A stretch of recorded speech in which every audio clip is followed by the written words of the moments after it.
Tidak ada, setiap kita entah kecil entah besar, sengaja terlupa, pasti mempunyai yang namanya khilaf dan salah. Allah Tuhan kita Tuhan yang ramah dan rahmah. Manusia, dosamu banyak tapi ampunanku lebih banyak. Salahmu besar, rahmatku jauh lebih besar. Kau sujud di hadapanku, aku bangga melihatnya. Kau menangis di hadapanku, aku senyum melihatmu. Kau berjalan menujuku, aku berlari menyambutmu. Karena itu amalan yang sangat dianjurkan di bulan Muharram ini memperbanyak istighfar. Itu kalau istighfarnya Nabi Adam. Ada istighfarnya Nabi Yunus. Ibu kenal Nabi Yunus? Di mana kenalannya? Sok tahu. Nabi Yunus itu ketika berdakwah kepada kaumnya yang bandel, memberikan peringatan, kalau kalian tidak mau beriman akan turun azab. Kapan Yunus? Akan. Kenapa mesti akan? Sekarang aja kalau mau, saya tungguin. Kurang ajar betul ini umat. Akhirnya Nabi Nuh menghindar dengan perhitungan, kalau azab tidak turun saya sudah jauh. Meragukan janji Tuhan. Lalu naik kapal, dinaiki oleh Yunus, kapal mogok. Dicari siapa biang keroknya ini. Diundi, ternyata Yunus. Sampai 3 kali diundi. Dibuanglah Yunus ke dasar laut. Ditelan oleh ikan Nun atas perintah Allah. Telan itu Yunus, jangan pakai dikunyah, rusak urusan. Telan saja, simpan di perutmu. Dibawa oleh ikan Nun ke dasar lautan. Itu yang oleh Quran dikatakan bertemulah 3 macam kegelapan. Zulumatun salas. Gelapnya tengah malam, gelapnya di dasar laut, gelapnya di dalam perut ikan. Itu namanya peteng. Mbahnya gelap. Di perut ikan itulah Nabi Nuh sadar akan kesalahannya, meragukan janji Allah, meragukan janji Allah. Ia sujud di dalam perut ikan itu, membaca la ilaha illa anta subhanaka inni kuntu. Itu istighfarnya Nabi Yunus. Dibacakan istighfar begitu, ikan sakit perut pak. Di dasar laut kemana mau cari apotik? Dia naik ke permukaan, memuntahkan isi perutnya. Nabi Yunus keluar dengan selamat. Itu pun terjadi pada hari ke-10 bulan Muharram. Istighfar intinya itu. Itu amalan utama bulan Muharram, memperbanyak istighfar. Allah selamatkan Nabi Nuh dari bahtera banjir yang luar biasa 10 Muharram. Allah selamatkan Nabi Ibrahim dari pembakaran Raja Namrus 10 Muharram.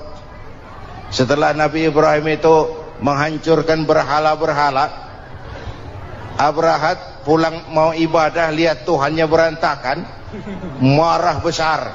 Siapa yang menghancurkan Tuhan-Tuhan kita ini? Ada yang lapor, kami lihat Ibrahim. Tangkap. Belum ada bukti, tangkap dulu yang penting, bukti belakangan. Tangkap. Wah, dikerahkanlah aparat, tangkap Nabi Ibrahim. Disidang langsung oleh Abrahat, oleh Namrus maksud saya. Ibrahim, kau yang menghancurkan berhala-berhala kami ini, Tuhan-Tuhan kami. Siapa bilang? Ada yang lapor. Saya dengar enggak semua berhala itu hancur. Ada yang paling besar, angkat tangan, saya lihat ada kampak di tangannya. Barangkali yang besar itu iseng tuh, yang kecil-kecil dikampakin. Tanya aja sama dia, kamu gila?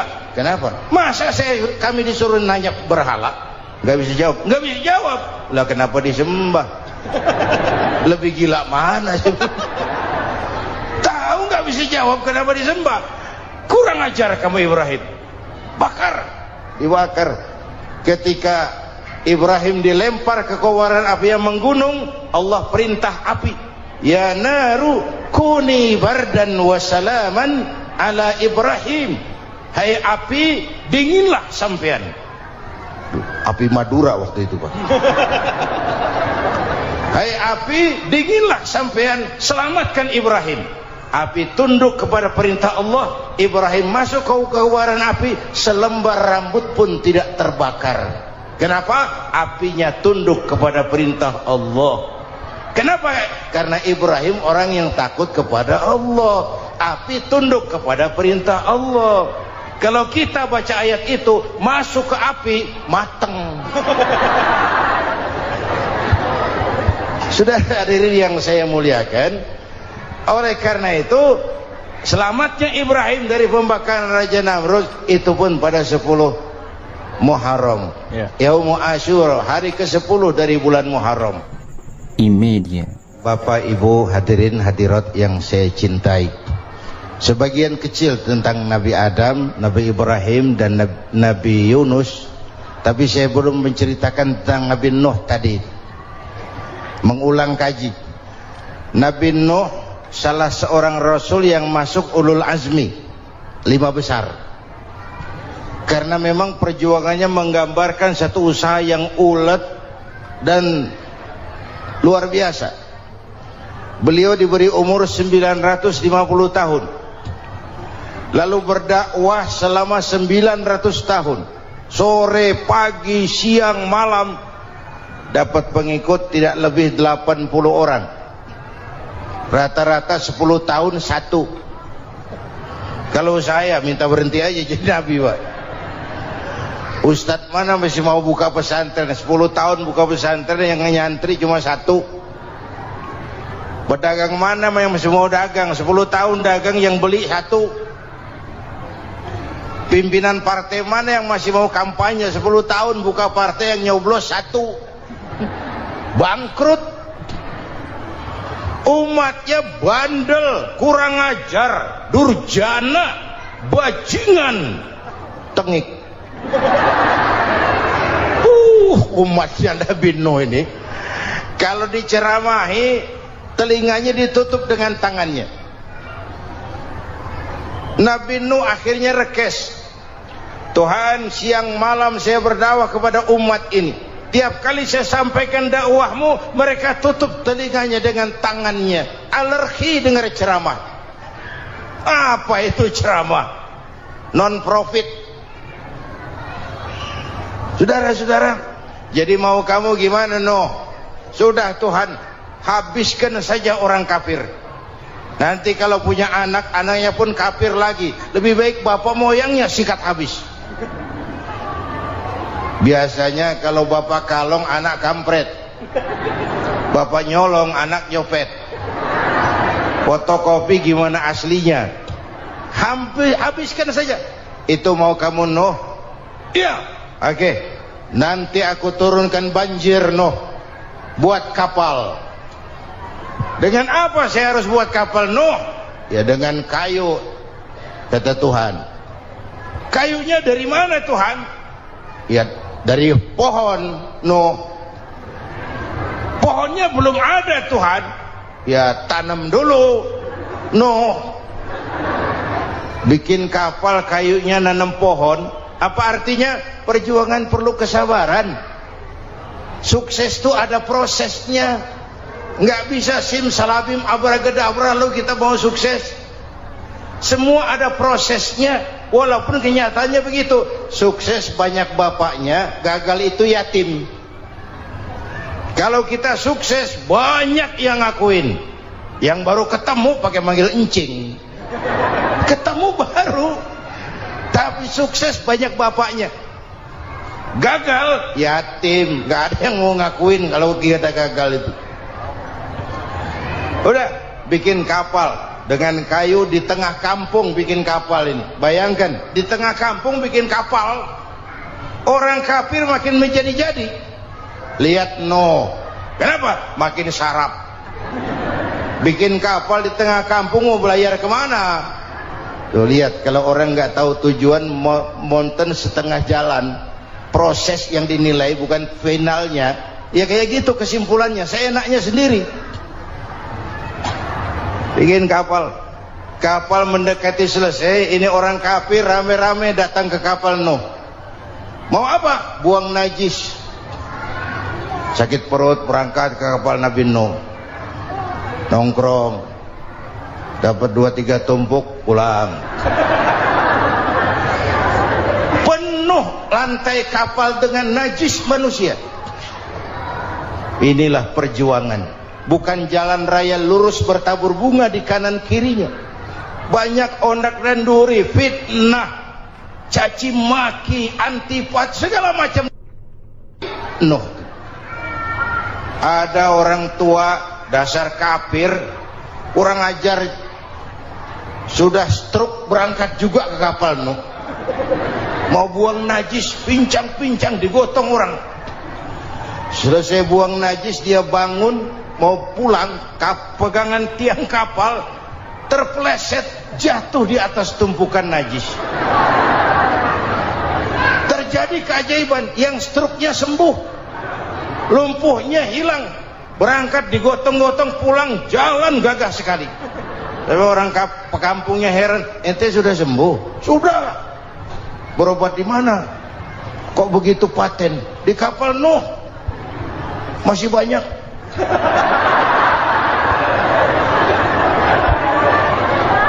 Yang berasa perlu obat bawa rantang, ambil, bersih lagi geladak kapal itu. Sudah selesai Nuh? Selesai. Oke, kau orang yang beriman bersamamu, binatang serba sepasang, naik Nabi Nuh, naik orang beriman, naik binatang serba sepasang. Ini cikal bakal penyelamatan manusia, Pak. Naiklah orang beriman, sudah naik semua, Nabi Nuh kontrol. Ini contoh buat kita, kontrol. Sudah naik semua teman-teman, sudah. Pemimpin yang baik bukan cuma terima laporan di belakang meja. Laporan itu yang mana juga bagus. Sama juga kampanye, kampanye yang mana juga merdu. Kalau aja yang dihitung. Pernah ada calon bupati kampanye janji, kalau saya berhasil kita akan banyak bangun jembatan di daerah kita. Rakyat tanya, Pak, nggak ada sungai di kampung kita, Pak. Dia bilang, sungainya kita bangun sekalian. Udah kadung janji, mana pula orang mau bangun sungai itu. Saudara-saudara, kontrol. Jangan cuma tunggu laporan di belakang meja, semua laporan bagus. Ya Bu? Bu?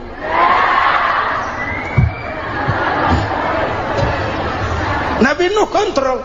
Sudah naik semua? Sudah Nuh. Pulan bin Pulan naik. Naik Nuh. Paimin bin Tukijo. Naik. Kami lihat naik. Ada orang Jawa juga, Kiai? Ada. Sudah kontrol. Kanan anak saya ikut nggak naik kapal? Kami tidak lihat itu Nuh. Kanan. Ini potret. Bapaknya aktif ke masjid, ibunya rajin ke majelis taklim, anaknya keleleran kemana-mana. Bukan di sini, di Prancis. Udah di sini insya Allah sama.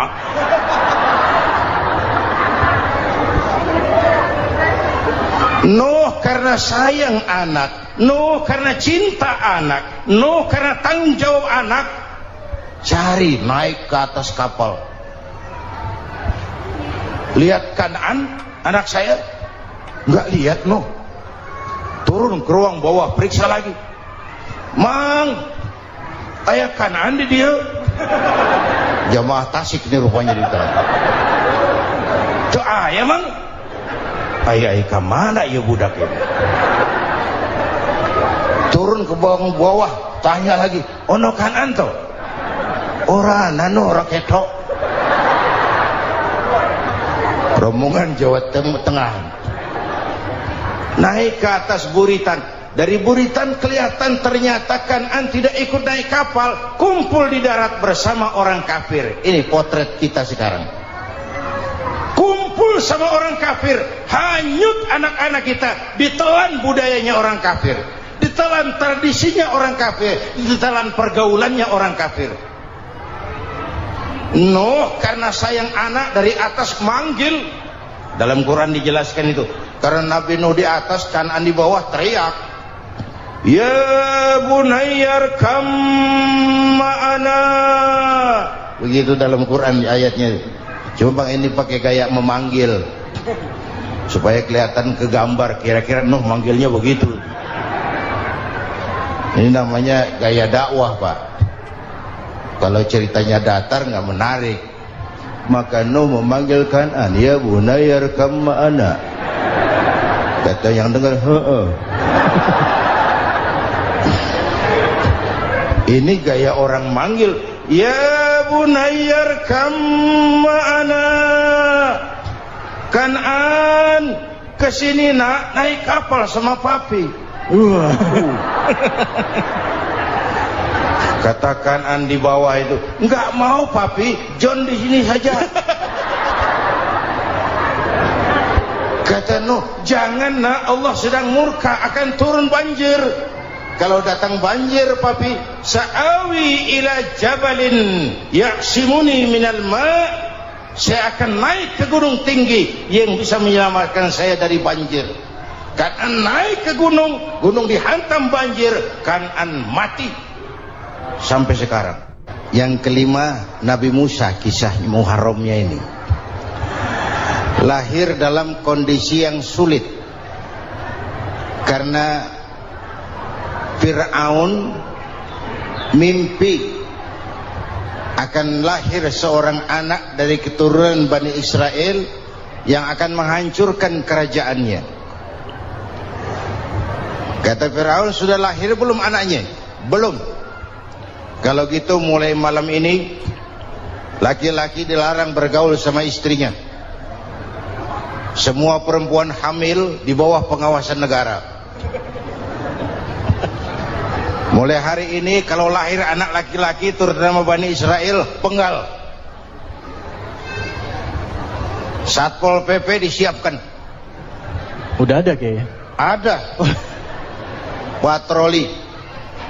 Bayangkan, nah Fir'aun itu bikin undang-undang seenaknya sendiri. Apalagi merasa kekuasaannya dalam ancaman. Penguasa manapun kalau merasa dalam ancaman, panik. Padahal kekuasaan itu kayak harimau, makin lama ditaiki makin sulit turun. Kenapa? Karena macannya makin lapar. Naik terus capek, turun dimakan harimau, serba sulit. Saudara-saudara, kalau kita mau belajar dari Pak Harto, saya melihat kekurangan Pak Harto cuma satu, terlambat berhenti.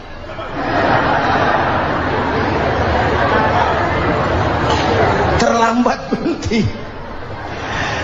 Di sekelilinginya banyak tukang-tukang jilat, tukang-tukang semir. Pak, kalau tidak ada bapak kami bagaimana, Pak?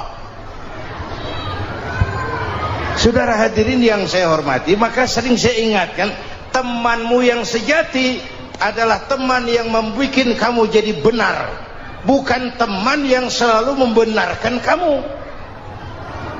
Berapa banyak pejabat-pejabat hancur karena selalu dibenarkan oleh lingkungannya. Bapak benar, Pak. Bapak bijaksana, Pak. Itu tepat, Pak. Benar. Buang angin pun kata kelilingnya, oh Bapak sehat.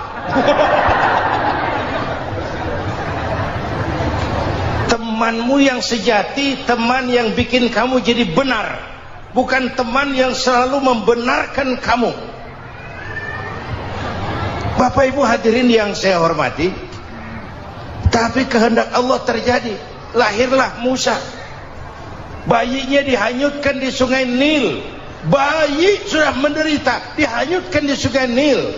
Dan akhirnya besar di lingkungan istana Fir'aun. Diriwayat oleh Ratu Aisyah, perempuan Fir'aun. Setelah mulai berjuang, terjadilah itu. Musa dan pengikutnya dikejar oleh Fir'aun. Sampai di tepi laut, Allah wahyukan Musa, lempar tongkatmu ke laut. Dalam kondisi darurat, mukjizat tiada jalan. Kondisi darurat. Kalau tidak, mukjizat itu maunya Allah, bukan maunya Nabi. Nabi nggak kuasa. Allah yang mau. Tapi hidup Nabi bukan mukjizat manusiawi. Tidak mentang-mentang ada mukjizat tongkat, tiap sulit main tongkat, nggak usah berjuang kalau begitu. Itu darurat menyelamatkan umat. Tongkat dilempar ke laut, laut terbelah. Itu secara visualnya bisa kita lihat dalam film The Ten Commandments. Udah nonton belum? Urusan nonton kalah sama Ustadz bagaimana sih? Ten Commandments, 10 firman Tuhan. Tekniknya bagus loh. Bagaimana laut terbelah. Musa lewat, Fir'aun mengejar. Musa sampai di ujung sana, Fir'aun masih di sama tengah perjalanan. Laut nutup kembali. Fir'aun tenggelam, cengap-cengap di lautan. Begitu nafas sampai di tenggorokan, Fir'aun sambil cengap-cengap itu, amantu bi Rabbi Musa wa Harun. Duh, kalau begini mah saya juga percaya sama Tuhannya Musa. Malaikat maut jengkel, goblok loh, terlambat sekarang, ditenggelamin terus, modar. Musa selamat, Fir'aun mati, jenazahnya, jasadnya terdampar di pinggir laut. Beberapa waktu kemudian ditemukan orang, dimumi, dibalsem, diawetkan. Itu sesuai janji Quran, wa kadzalika nunajjika bibadanika litakuna liman khalfaka ayah. Kami selamatkan badan kamu agar jadi pelajaran bagi orang-orang sesudah kamu nanti. Janji Quran tepat. Janji itu 14 abad yang lalu. Jasad Fir'aun ditemukan, dimumi, diawetkan, dibalsem di bawah nama Pharao Ramses II. Sekarang tersimpan di Museum Negara di Mesir. Kapan-kapan nanti ibu main ke Mesir, mampir. Naik ojek paling berapa itu? Orangnya tinggi, hidungnya mancung, pokoknya pantaslah jadi Fir'aun. Selamatnya Musa di kejaran Fir'aun di ujung sana itu terjadi pada hari ke-10 bulan Muharram, yang oleh orang Nasrani diperingati dengan hari raya Paskah. Mereka melaksanakan puasa, mensyukuri nikmat keselamatan dari kejaran Fir'aun. Makanya kalau kita ikut puasa di bulan Muharram, bukan mengikuti syariatnya Nasrani, salah. Karena Nabi mengajarkan, itu sumbernya. Bukan ikutan sama ibadahnya Israel. Tapi memang agama ini kan merupakan mata rantai. Datang Rasul baru melengkapi Rasul sebelumnya, datang Rasul baru melengkapi Rasul sebelumnya. Mata rantai yang berkaitan. Setelah Muhammad selesai, selesailah tugas Nabi dan Rasul.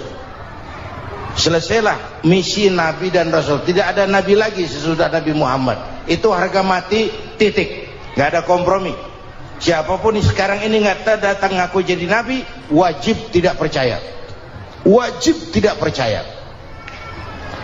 Tapi kaitannya memang, kita bilang Nasrani, orang bahasa Arab, bahasa Ibraninya Nazaret,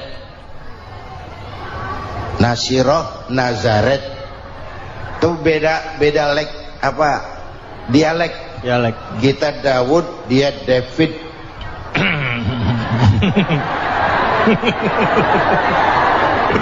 Ibrani. Kita Ali, dia Alek. Kita Sulaiman, dia Solomon. Kita Camat, dia Comot.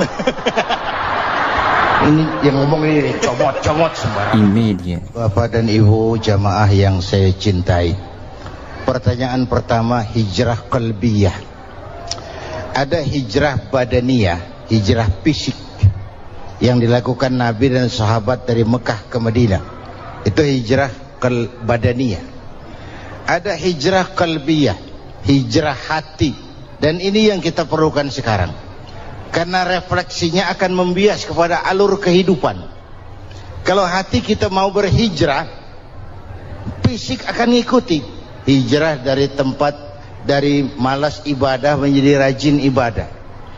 Hijrah dari maksiat kepada yang ma'ruf, Dari berpecah belah menjadi bersatu.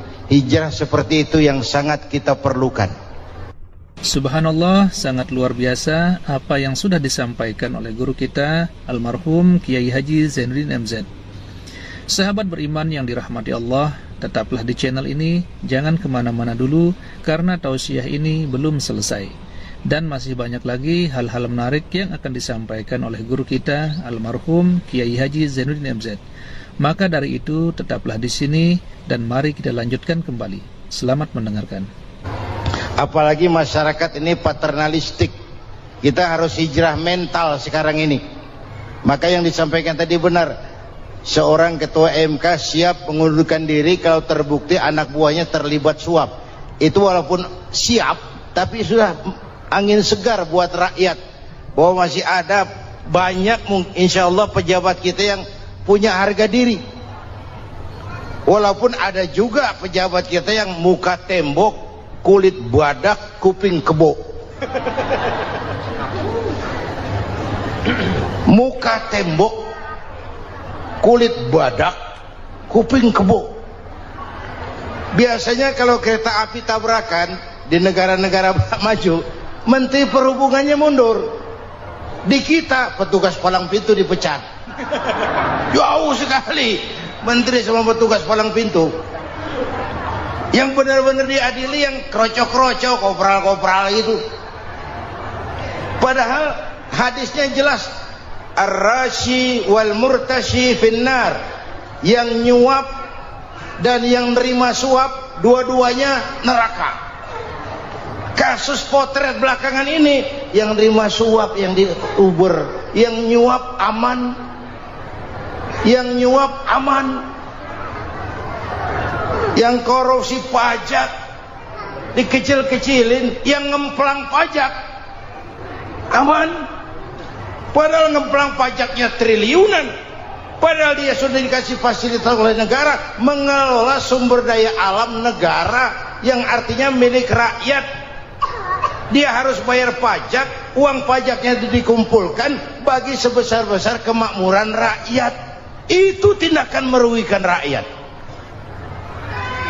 Karena itu betul, saya setuju, hijrah qalbi yang perlu kita lakukan sekarang. Hijrah hati.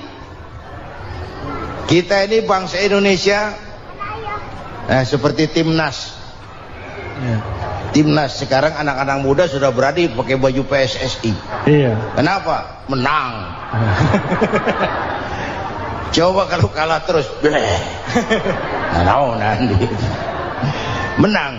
Tapi bangsa Indonesia itu memang seperti timnas, namanya kesebelasan. 11 orang. Walaupun ada pemain bintang, ya ada presiden, gubernur, menteri, itu bintang-bintang.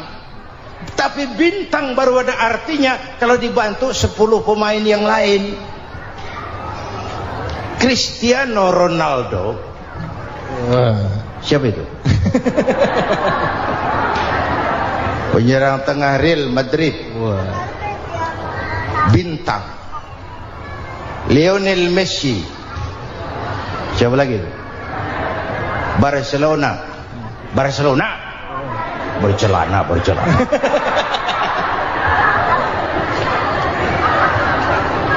Michael Rooney, bintang Manchester United. Ronaldo baru bintang, Messi baru bintang kalau ada 10 pemain yang lain. Bagaimanapun hebatnya Cristiano Ronaldo, kalau sendirian lawan satu kesebelasan, babak belur. Itulah kita, bangsa Indonesia. Kita satu kesebelasan, harus saling memperkuat. Ada bangsa kita ini yang jadi jaksa, ada yang jadi hakim, ada yang jadi polisi. Itu posisi penyerang tengah, kiri luar, kanan dalam, back, striker, kiper, posisi. Tapi sadar kita satu kesebelasan, Bung. Jangan bikin gol ke gawang sendiri. Kalau punya bola bagus, operan dong sama temannya. Yang bisa menciptakan gol, operan. Ada yang jadi pengusaha besar, bagus boleh. punya untung besar, operan, kasih masjid, kasih pesantren, operan. Ini kesebelasan kita kalau punya bola pelitnya setengah mati, Pak. Nggak mau ngoper, bawa sendiri, mending bikin gol. Enggak, kita ini satu kesebelasan, satu sama lain harus saling memperkuat.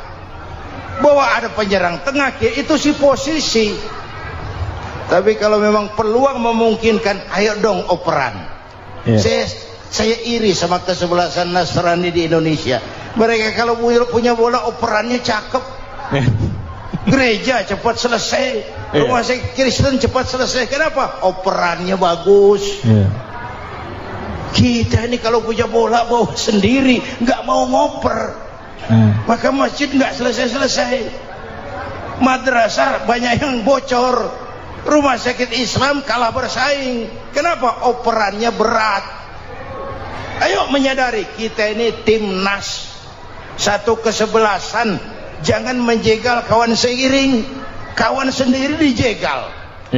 Sudah musuh terlalu kuat, gawang sendiri dijebol.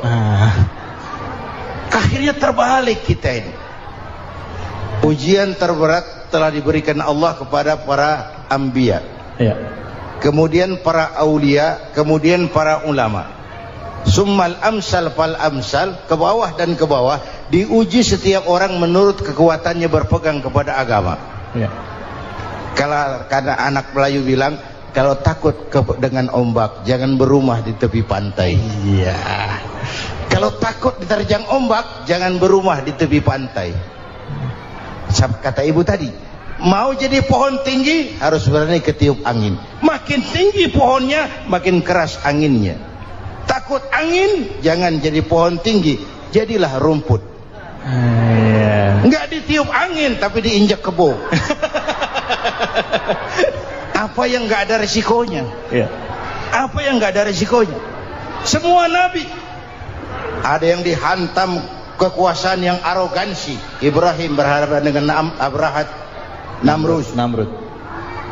Musa berhadapan dengan Fir'aun. Ada yang diuji dengan berhadapan umat yang sangat kurang ajar. Ada yang diuji dengan gosip yang dahsyat. Nabi Yusuf digosipi sama Zulaikha itu. Nabi Yusuf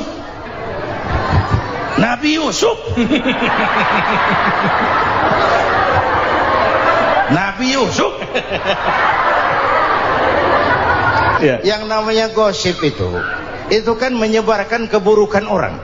Kalau benar saja hukumnya ghibah. Kalau salah hukumnya fitnah.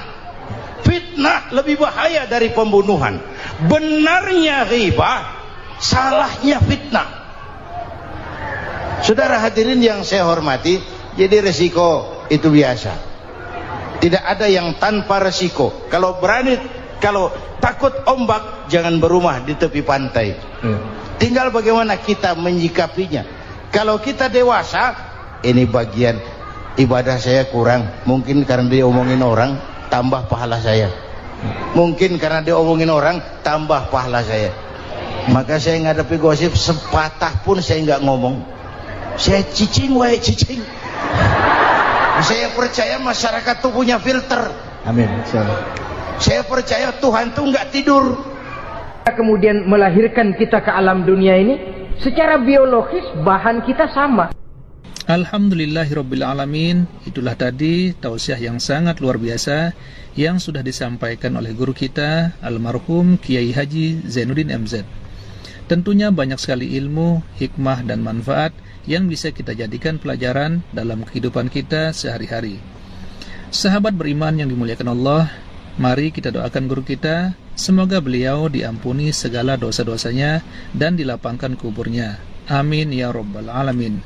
Dan buat sahabat semua yang sudah setia menonton tausiah ini sampai selesai, saya ucapkan terima kasih banyak.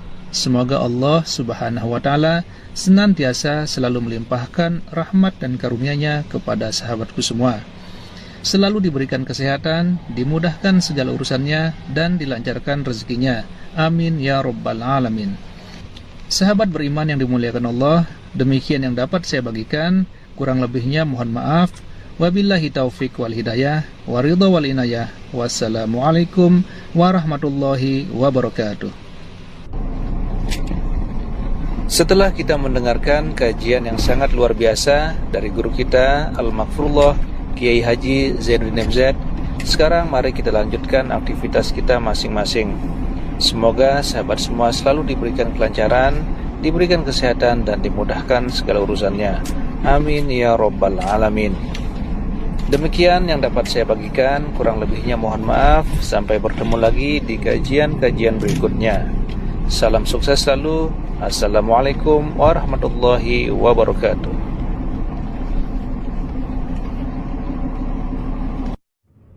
Assalamualaikum warahmatullahi wabarakatuh. Alhamdulillahirabbil alamin, wassalatu wassalamu ala asyrafil anbiya'i wal mursalin sayyidina Muhammadin wa ala alihi wa sahbihi ajma'in, amma ba'du. Sahabat beriman yang dimuliakan Allah, alhamdulillah kita bertemu lagi di channel ini. Doa dan harapan saya, semoga sahabatku semua selalu diberikan kesehatan, dimudahkan segala urusannya, dan dilancarkan rezekinya. Amin ya rabbal alamin. Pada kesempatan yang berbahagia ini, saya mengajak sahabatku semua untuk mendengarkan tausiah yang sangat luar biasa dari guru kita almarhum Kiai Haji Zainuddin MZ. Tentunya banyak sekali ilmu dan manfaat yang bisa kita jadikan pelajaran dalam kehidupan kita sehari-hari. Berikut ini mari kita simak bersama isi tausiah dari guru kita almarhum Kiai Haji Zainuddin MZ. Selamat mendengarkan. Adam itu bapak moyang kita. Dosanya satu, makan buah khuldi, dikeluarkan dari surga. Kita dosanya banyak, kepengen masuk, nggak nyambung. Hai Adam, dari tidak ada kamu saya adakan. Saya perintahkan tinggal di surga. Merasa sepi sendirian, saya ciptakan Siti Hawa supaya kamu tenang. Kamu boleh nikmati semuanya. Ini boleh, itu boleh, ini boleh, itu boleh. Makan, makanlah yang kau mau. Minum, minumlah yang kau suka. Pakai, pakailah yang kau senang. Satu yang saya minta, jangan dekati pohon khuldi. Itu kau tidak sanggup, keluar. Diusir dari surga. Sujud Nabi Adam. Kata riwayat 40 tahun sujud membaca Rabbana zalamna anfusana wa illam taghfir lana wa tarhamna lanakunanna minal. Itu namanya istighfarnya Nabi Adam. Istighfar itu kan mengucapkan astagfirullah, basmalah, membaca bismillah. Jangan kayak teman saya disuruh banyak-banyak baca istighfar, benar-benar dia baca istighfar, istighfar, istighfar. Bukan itu maksudnya. Nah, maka salah satu amalan yang sangat dianjurkan di bulan Muharram ini memperbanyak istighfar. Tidak ada orangnya yang tidak. Ayo jujur, ini yang kumpul di sini semua, ada nggak yang nggak punya dosa? Yang merasa nggak punya dosa, ayo ke depan. Ada? Tidak ada. Setiap kita, entah kecil entah besar, sengaja terlupa, pasti mempunyai yang namanya khilaf dan salah. Dan Allah Tuhan kita bukan Tuhan pendendam. Allah Tuhan kita Tuhan yang ramah dan rahmah. Manusia, dosamu banyak, tapi ampunanku lebih banyak. Salahmu besar, rahmatku jauh lebih besar. Kau sujud di hadapanku, aku bangga melihatnya. Kau menangis di hadapanku, aku senyum melihatmu. Kau berjalan menujuku, aku berlari menyambutmu. Karena itu amalan yang sangat dianjurkan di bulan Muharram ini memperbanyak istighfar. Itu kalau istighfarnya Nabi Adam. Ada istighfarnya Nabi Yunus. Ibu kenal Nabi Yunus? Di mana kenalannya? Sok tahu. Nabi Yunus itu ketika berdakwah kepada kaumnya yang bandel, memberikan peringatan, kalau kalian tidak mau beriman akan turun azab. Kapan Yunus? Akan. Kenapa mesti akan? Sekarang aja kalau mau, saya tungguin. Kurang ajar betul ini umat. Akhirnya Nabi Nuh menghindar dengan perhitungan, kalau azab tidak turun saya sudah jauh, meragukan janji Tuhan. Lalu naik kapal, dinaiki oleh Yunus, kapal mogok. Dicari siapa biang keroknya ini, diundi ternyata Yunus, sampai 3 kali diundi. Dibuanglah Yunus ke dasar laut, ditelan oleh ikan nun atas perintah Allah. Telan itu Yunus, jangan pakai dikunyah, rusak urusan. Telan saja, simpan di perutmu. Dibawa oleh ikan nun ke dasar lautan. Itu yang oleh Quran dikatakan bertemulah 3 macam kegelapan. Zulumatun salas, gelapnya tengah malam, gelapnya di dasar laut, gelapnya di dalam perut ikan. Itu namanya peteng, mbahnya gelap. Di perut ikan itulah Nabi Nuh sadar akan kesalahannya, meragukan janji Allah, meragukan janji Allah. Ia sujud di dalam perut ikan itu, membaca la ilaha illa anta subhanaka inni kuntu. Itu istighfarnya Nabi Yunus. Dibacakan istighfar begitu, ikan sakit perut pak. Di dasar laut kemana mau cari apotik? Dia naik ke permukaan, memuntahkan isi perutnya. Nabi Yunus keluar dengan selamat. Itu pun terjadi pada hari ke-10 bulan Muharram. Istighfar intinya itu. Itu amalan utama bulan Muharram, memperbanyak istighfar. Allah selamatkan Nabi Nuh dari bahtera banjir yang luar biasa 10 Muharram. Allah selamatkan Nabi Ibrahim dari pembakaran Raja Namruz 10 Muharram. Setelah Nabi Ibrahim itu menghancurkan berhala-berhala, Abrahat pulang mau ibadah, lihat Tuhannya berantakan, marah besar. Siapa yang menghancurkan Tuhan-Tuhan kita ini? Ada yang lapor, kami lihat Ibrahim. Tangkap.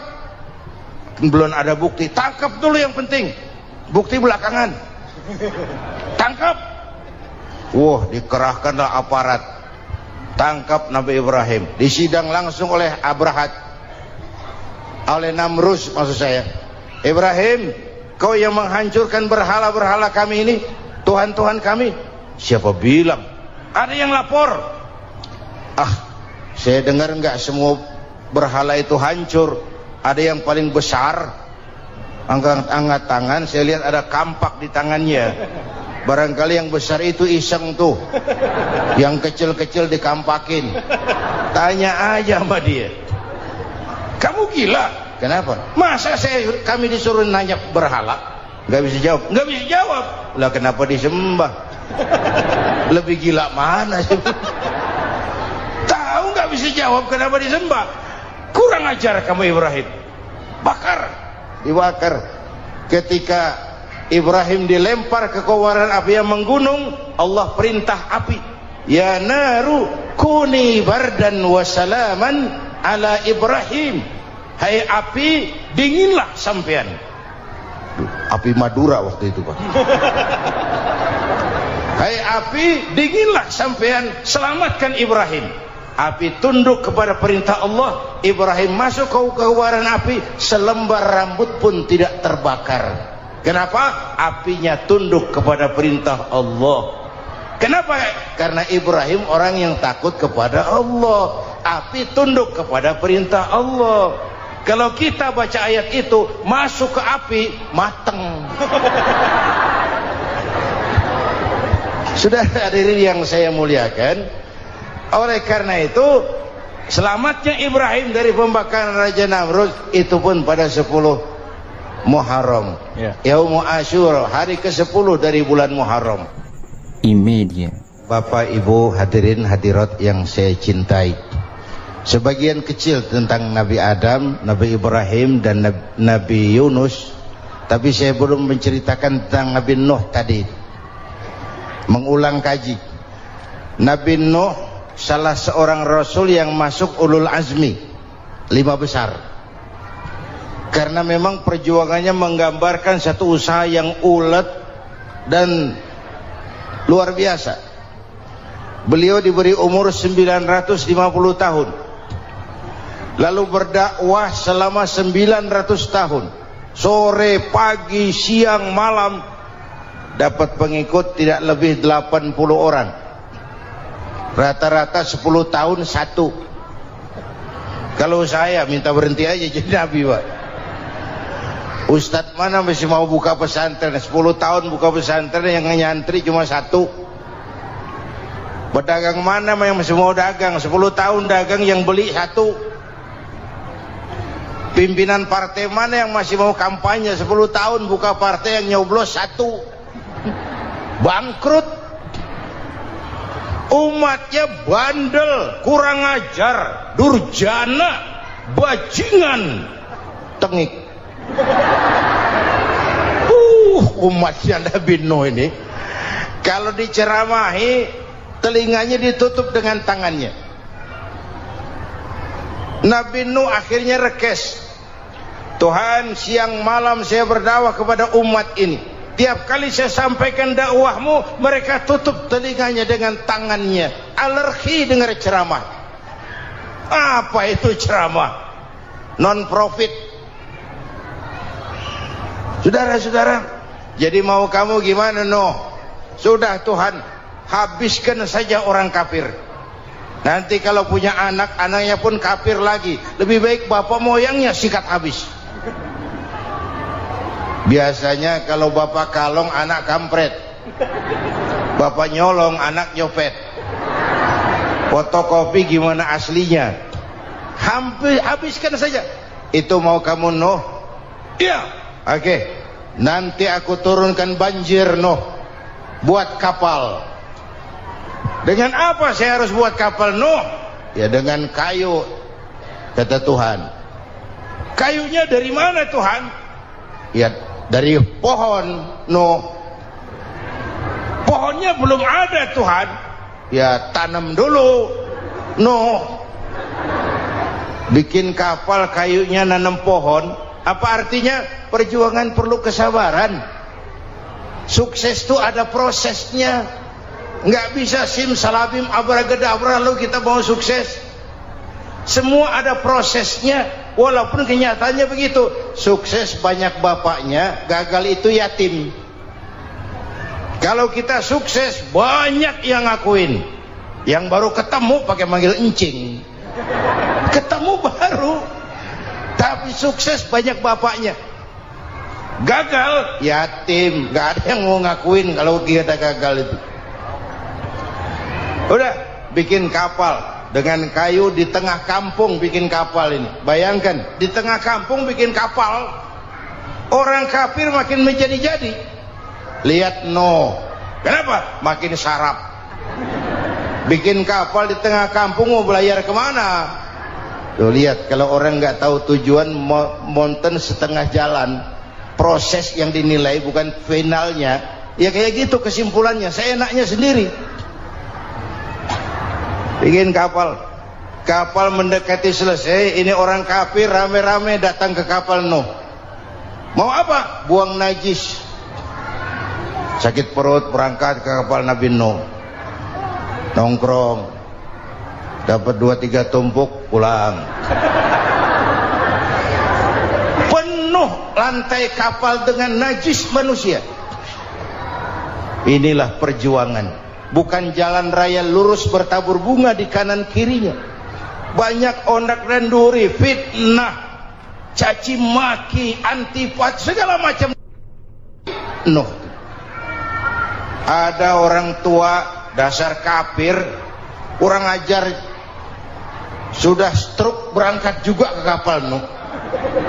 Mau buang najis, pincang-pincang digotong orang. Selesai buang najis, dia bangun mau pulang, pegangan tiang kapal terpeleset, jatuh di atas tumpukan najis. Terjadi keajaiban, yang stroke-nya sembuh, lumpuhnya hilang, berangkat digotong-gotong pulang, jalan gagah sekali.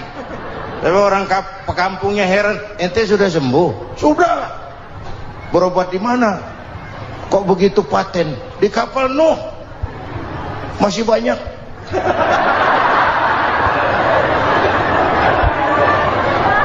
Yang berasa perlu obat bawa rantang, ambil bersih lagi geladak kapal itu.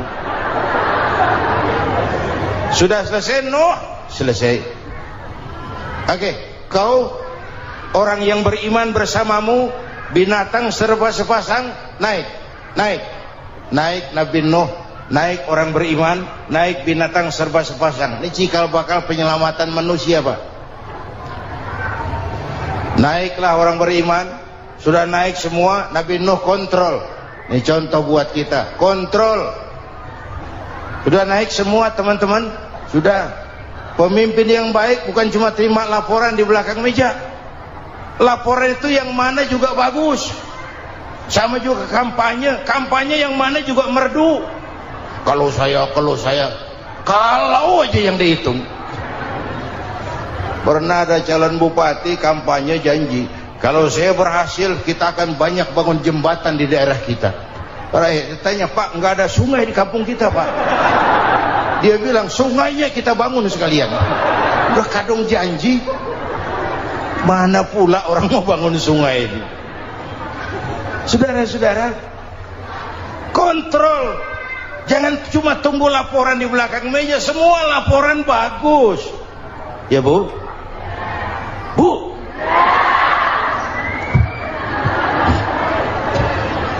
Nabi Nuh kontrol. Sudah naik semua? Sudah Nuh. Pulan bin Pulan naik Nuh. Paimin bin Tukijo naik. Kami lihat naik. Ada orang Jawa juga Kiai? Ada. Sudah kontrol. Kanan anak saya ikut nggak naik kapal? Kami tidak lihat itu Nuh. Kanan. Ini potret.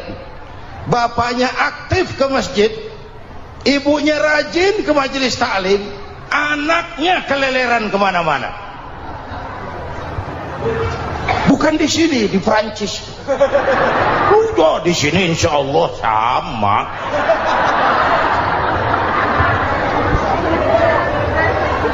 Nuh karena sayang anak, Nuh karena cinta anak, Nuh karena tanggung jawab anak, cari naik ke atas kapal.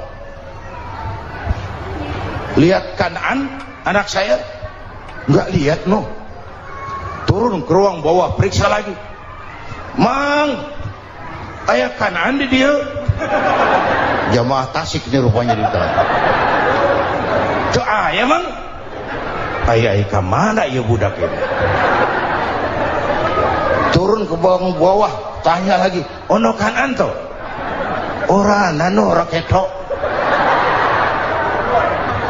Rombongan Jawa Tengah naik ke atas buritan.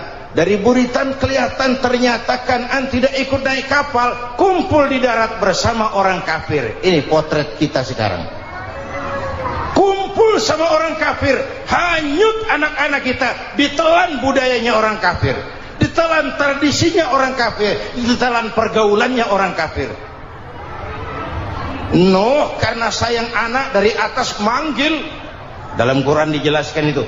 Karena Nabi Nuh di atas, Kan'an di bawah, teriak, ya bunayyar kam ma'ana. Begitu dalam Quran ayatnya. Cuma ini pakai gaya memanggil supaya kelihatan kegambar, kira-kira Nuh manggilnya begitu. Ini namanya gaya dakwah, Pak. Kalau ceritanya datar nggak menarik. Maka Nuh memanggil Kan'an, ya bunayyar kam ma'ana. Kata yang dengar, ini gaya orang manggil, ya bunayyar kam ma'ana. Kan'an kesini nak, naik kapal sama papi.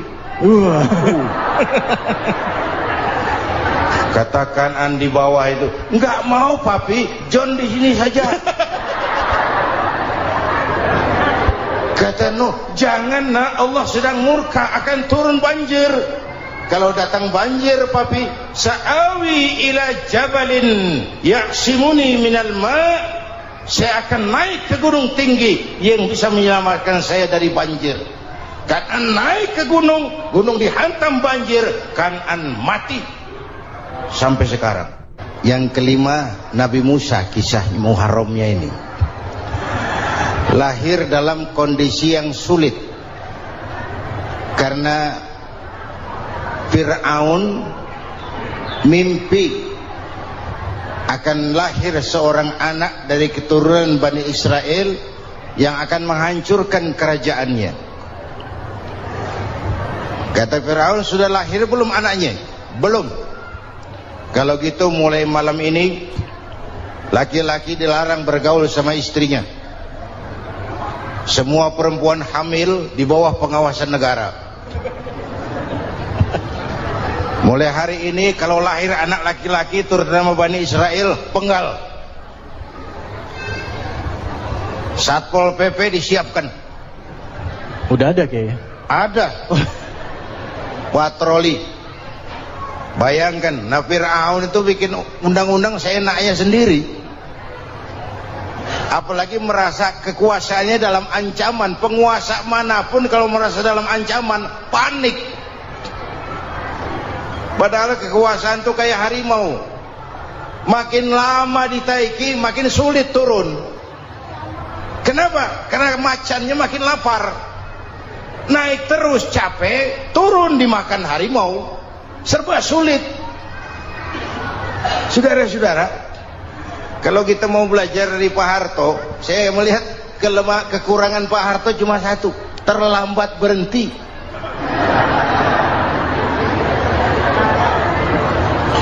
Terlambat berhenti.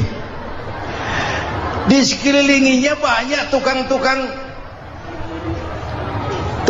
jilat, tukang semir. Pak, kalau tidak ada bapak kami bagaimana, Pak? Saudara hadirin yang saya hormati, maka sering saya ingatkan, temanmu yang sejati adalah teman yang membuat kamu jadi benar, bukan teman yang selalu membenarkan kamu. Berapa banyak pejabat-pejabat hancur karena selalu dibenarkan oleh lingkungannya. Bapak benar, Pak. Bapak bijaksana, Pak. Itu tepat, Pak. Benar. Buang angin pun kata kelilingnya, oh Bapak sehat. Temanmu yang sejati, teman yang bikin kamu jadi benar, bukan teman yang selalu membenarkan kamu. Bapak Ibu hadirin yang saya hormati, tapi kehendak Allah terjadi. Lahirlah Musa. Bayinya dihanyutkan di sungai Nil. Bayi sudah menderita, dihanyutkan di sungai Nil. Dan akhirnya besar di lingkungan istana Fir'aun. Diriwayat oleh Ratu Aisyah, perempuan Fir'aun. Setelah mulai berjuang, terjadilah itu. Musa dan pengikutnya dikejar oleh Fir'aun. Sampai di tepi laut, Allah wahyukan Musa, lempar tongkatmu ke laut.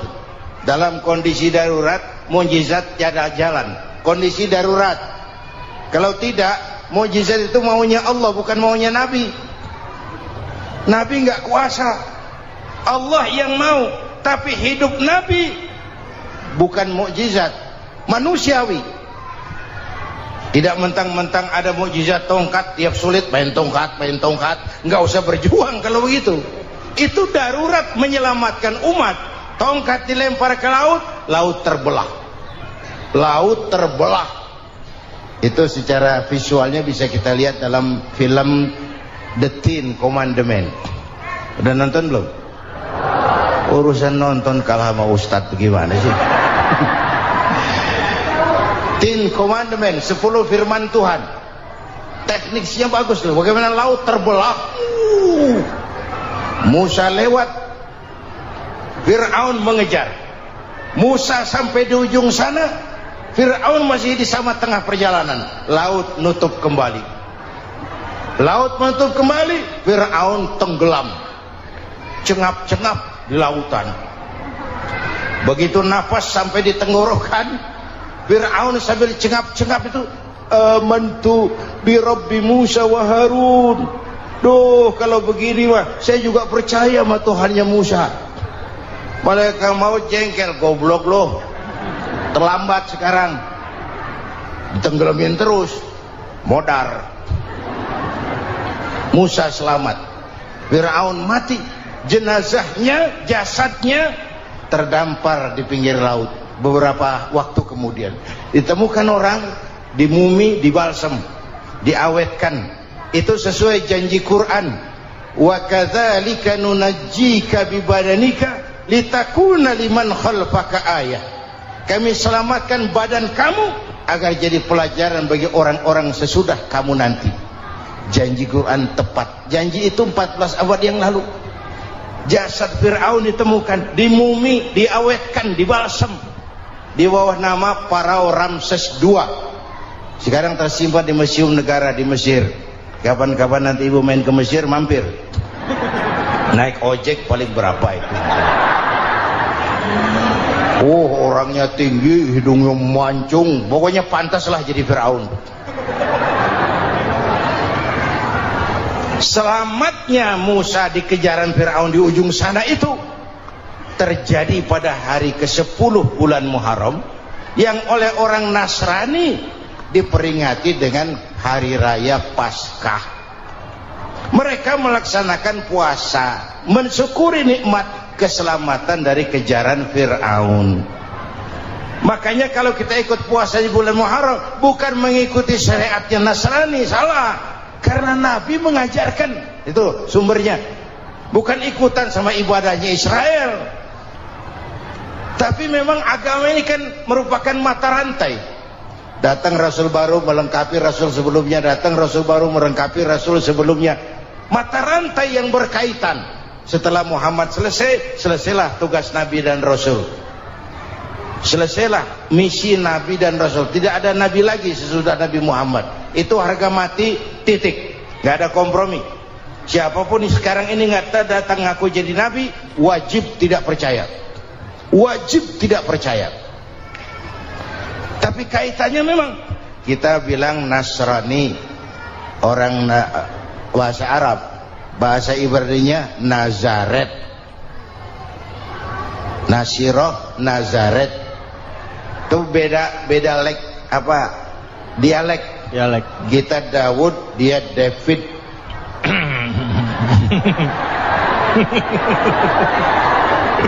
Ibrani. Kita Ali, dia Alek. Kita Sulaiman, dia Solomon. Kita Camat, dia Comot. Ini yang ngomong ini comot sembarang. Media. Bapak dan Ibu jamaah yang saya cintai, pertanyaan pertama, hijrah qalbiyah. Ada hijrah badaniyah, hijrah fisik yang dilakukan Nabi dan sahabat dari Mekah ke Madinah. Itu hijrah badaniyah. Ada hijrah qalbiyah, hijrah hati. Dan ini yang kita perlukan sekarang. Karena refleksinya akan membias kepada alur kehidupan. Kalau hati kita mau berhijrah, fisik akan ngikuti. Hijrah dari tempat, dari malas ibadah menjadi rajin ibadah. Hijrah dari maksiat kepada yang ma'ruf, dari berpecah belah menjadi bersatu. Hijrah seperti itu yang sangat kita perlukan. Subhanallah, sangat luar biasa apa yang sudah disampaikan oleh guru kita almarhum Kiai Haji Zainuddin MZ. Sahabat beriman yang dirahmati Allah, tetaplah di channel ini, jangan kemana-mana dulu karena tausiah ini belum selesai. Dan masih banyak lagi hal-hal menarik yang akan disampaikan oleh guru kita almarhum Kiai Haji Zainuddin MZ. Maka dari itu tetaplah di sini dan mari kita lanjutkan kembali. Selamat mendengarkan. Apalagi masyarakat ini paternalistik. Kita harus hijrah mental sekarang ini. Maka yang disampaikan tadi benar. Seorang ketua MK siap mengundurkan diri kalau terbukti anak buahnya terlibat suap. Itu walaupun siap, tapi sudah angin segar buat rakyat. Bahwa masih ada banyak insya Allah pejabat kita yang punya harga diri. Walaupun ada juga pejabat kita yang muka tembok, kulit badak, kuping kebo. Muka tembok, kulit badak, kuping kebo. Biasanya kalau kereta api tabrakan di negara-negara maju, Menteri Perhubungannya mundur. Di kita petugas palang pintu dipecat. Jauh sekali menteri sama petugas palang pintu. Yang benar-benar diadili yang krocok-krocok, kopral-kopral itu. Padahal hadisnya jelas, ar-rashi wal murtashi finnar, yang nyuap dan yang nerima suap dua-duanya neraka. Kasus potret belakangan ini, yang nerima suap, yang diuber, yang nyuap aman, yang nyuap aman, yang korupsi pajak dikecil-kecilin, yang ngemplang pajak aman, padahal ngemplang pajaknya triliunan, padahal dia sudah dikasih fasilitas oleh negara mengelola sumber daya alam negara yang artinya milik rakyat. Dia harus bayar pajak, uang pajaknya itu dikumpulkan bagi sebesar-besar kemakmuran rakyat. Itu tindakan merugikan rakyat. Karena itu betul, saya setuju, hijrah qalbi yang perlu kita lakukan sekarang. Hijrah hati. Kita ini bangsa Indonesia, seperti timnas. Timnas sekarang anak-anak muda sudah berani pakai baju PSSI. Iya. Kenapa? Menang.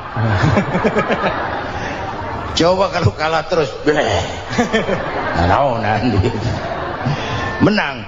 Tapi bangsa Indonesia itu memang seperti timnas, namanya kesebelasan. 11 orang. Walaupun ada pemain bintang, ya ada presiden, gubernur, menteri, itu bintang-bintang. Tapi bintang baru ada artinya kalau dibantu 10 pemain yang lain. Cristiano Ronaldo, siapa itu? Penyerang tengah Real Madrid, bintang. Lionel Messi, siapa lagi? Barcelona, bercelana.